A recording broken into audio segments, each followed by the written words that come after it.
on Twitter, calling on him to speak out against this wave of anti-Semitic attacks across the country. Our Deb Favorick joins me now with more on what we are seeing. Well, Poppy, as you can imagine, these Jewish community centers, they're on high alert across the country. Security has absolutely been stepped up. 11 bomb threats phoned in just yesterday. Now, this brings the total up to 69 threats at 54 Jewish community centers across the nation. The director of the JCC says he has never seen anything like this before. The JCC, of course, an organization, they serve children and the elderly and the entire community. And it's not just for people who are Jewish, but also those of other faiths. It really is a community center. Now, these so far have been hoax. The threats have been called in. They are under investigation by the FBI and other local law enforcement who are trying to get to the bottom of this. Over the weekend, we saw the desecration of something like 100 different headstones in a Jewish cemetery in Missouri. So the fear now is that the climate is becoming sort of hostile. And, of course, Jewish community centers, synagogues, and other facilities across the country under alert. Security there tightened. Poppy? Deborah Farrick reporting for us on all of this. Thank you very much, Deborah. Let's talk about this with our panel. With me now, Mark Preston, CNN senior political analyst, Jeffrey Toobin, CNN senior legal analyst and former federal prosecutor. Kayleigh McEnany is with us, a CNN political commentator, and Jason Johnson, politics editor at The Root and political science professor at Morgan State University. Nice to have you all with us. And Mark Preston, let me begin with you. Look, this is an important visit for the president. This also comes at a time, it's Black History Month, and a month that he has marked previously by having what he's called a listening session with African-American leaders. However, you know, he was criticized a bit for that because the leaders were people that worked on his campaign, very supportive of him, Ben Carson, Omarosa, and it did not include anyone from the NAACP or the National Urban League. What does he need to do and say today? How critical is this visit? I think it's very important. You know, this is something we heard from Donald Trump throughout the campaign, where he was going to reach out to the African-American community, but he did so in such an inartful way. He would say things like, such as, what the hell do you have to lose, when he was speaking directly to African-American voters right before the election, meaning, why don't you just vote for me because the Democrats haven't done anything for you? Whenever he spoke about the issue, he primarily spoke about the need to rebuild communities, but he did so in front of all white audiences, which was certainly not the venue to do so.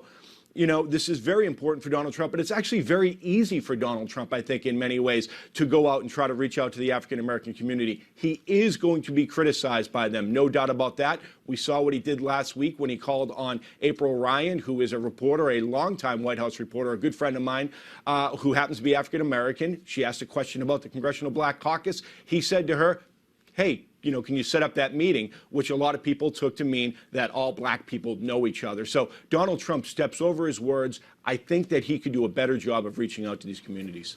You bring up an important point about what he said on the campaign trail a lot. Let's just listen to the times that he was speaking at these big rallies, saying, this is my message for African Americans who are underserved, he argues, by this economy. Let's play it. Look how much African-American communities have suffered under Democratic control.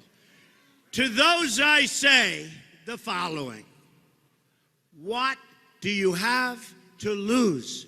It is a disaster the way African-Americans are living in many cases, and in many cases the way Hispanics are living. And I say it with such a deep felt feeling. What do you have to lose? All right, so Kayleigh, to you, I mean, he will point to the fact that he did win more of the African-American vote. He won 8% versus Romney winning 5%, but he could have done a lot better, and he probably wanted to do a lot better. What is it, though, that you want to see from this president, to those who Mark points to who call this disingenuous? I mean, he made a lot of those remarks at largely all white crowds. What does he need to do? I think fix the inner cities, which was his vow to folks who have been stuck in a system that has been failing them for years. And I think that starts with school choice. Betsy DeVos was a great selection. But remedying the economic conditions is the big part. You know, this is a great start, going to the museum, the executive order on HBCUs, historically black colleges and universities. But ultimately, remedying those economic conditions is what's going to win over more African-American support. You know, to Kaylee's point, Jason, to you, when I was spending time in Cleveland, Ohio, in a district where Mitt Romney didn't win a single vote, one of the Trump supporters there, an African-American woman, told me he needs to have a town hall in inner city Cleveland. He needs to come here. And we spoke with her recently, and she was, you know, somewhat happy with the president's performance, but also disappointed that she hasn't seen that focus yet. Jason, your thoughts? Oh, sorry. Yeah. Well, here's the thing, and I used to live in Cleveland. I might know that one black Trump supporter there as well. It doesn't really matter what he says because we can see what he's done. Donald Trump can go to every single museum. He can go to every single cookout. He can go to every single junior high Black History Month pageant that he wants to. But he still has Steve Bannon as his senior advisor. Steve Bannon, who supports white nationalist groups. Steve Bannon, who runs Breitbart. He still has Jeff Sessions as his attorney general. So it doesn't matter what Donald Trump says. It matters what he does policy-wise. And until he demonstrates that he has an interest in pushing through policies that would actually be beneficial to the black community, all this is just window dressing. And that's how most people are going to respond to it. So, Jeff Toobin, to you, Jason just brings up Attorney General Jeff Sessions, who you know, running the Justice Department now, is in charge of things like investigating police departments for discrimination against minorities, for abuse of police power when it comes to minority groups. What do you think Jeff Sessions, we need to hear from him coupled with the president on this issue? I mean, this is symbolic, and you see the pictures visiting this museum, but the question is what needs to happen on policy? But he doesn't want to reach out to the African-American community. His first act as Attorney General was to say that we're going to work on protecting police, not African Americans. You know, and you know, the Republican Party has been united in limiting voting rights, you know, limiting early voting, limiting absentee voting, most of which is directed at hurting Democratic and minority voters. So, you know, that's the substance. You know, are you going to prosecute police who hurt, you know, who injure illegally African Americans? Are you going to limit or expand voting rights? That's the substance of what matters, and we see which direction this administration is going in. Kaylee, I take it you don't agree with that, but Jeff makes an important point. What are the steps that we've actually seen the Attorney General and the President take? Well, I don't agree with that point at all, because there are, in fact, a lot of police officers who are African American who have lost their lives on the front line defending our streets and our country. And I don't think just because Jeff Sessions wants to stand off for police officers, many who feel they have been under attack, the so-called Ferguson effect of police officers stepping back from their duties because for fear of losing their life. No, that's not a lie at all. In fact, there was just on New Day this morning the report of a police officer who lost his life. There's no statistical analysis that shows that that's the case. It is a myth there's that's an been increase in perpetuated by the police right deaths. to That's justify absolutely protecting true. police who engage in violent behavior and don't get held accountable for it like other government employees. Guys, I do want to get your take on this other topic. It's very important because this wave of anti-Semitic attacks that has happened across the country that Deb Fayrick just reported on. Hillary Clinton this morning, for the first time since she lost the election, calling the president out directly in her tweet. Let's pull it up. JCC threats, cemetery desecration, online attacks, so troubling they need to be stopped. Everyone must speak out, starting with POTUS. To you, Mark, Ivanka Trump overnight tweeting about this, saying America's a nation built on the principles of religious tolerance. We must protect our houses of worship and religious centers.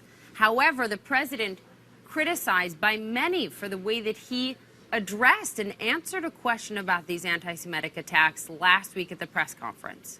Right, so let me answer this two ways. One is we talk, when we're talking about control and influence within the White House, we talk about Ivanka Trump, we talk about her husband, Jared, who both happen to be Orthodox Jews and whose children are Jewish. In the same vein, though, we talk about when Donald Trump doesn't come out and speak out forcefully enough about an issue such as this. We did see the White House put out a statement. It was through a spokesperson. What I think happens is that Donald Trump gets challenged. And when he gets challenged, he doesn't like to be told what to do. And when he's told what to do, he doesn't say anything. And that's what I think you're seeing here. Now, I could be wrong and people could disagree with me, but I do think that Donald Trump doesn't like being told what to do. But I do think it's hard to say that he's anti-Semitic or whatever when in fact, his closest child to him happens to be Jewish. Well, and the way he answered the question was, I'm the least racist person, et cetera, et cetera. Which is ridiculous. But he Right. didn't I mean, that address was the ridiculous. substance of the issue. Just Right. Jeff Toobin put a button on it for us on what the president could do legally or something substantively that you think that he could do to show not only are these attacks not okay, but here's what we as an administration are going to do to stop them. Just about the most significant resource any president has is his or her own time. And he could show up. He could go to a community center. Right. I was just in Boca Raton at a JCC, and you should see the security at this place. I mean, it's quite amazing. And, he can show up. Time. All right, guys, stay with me. We got to get a break, and we have a lot ahead this hour. Mark Preston, Jeffrey Toobin, Jason Johnson, Kayleigh McEnany still ahead for us this morning. President Trump's plan to crack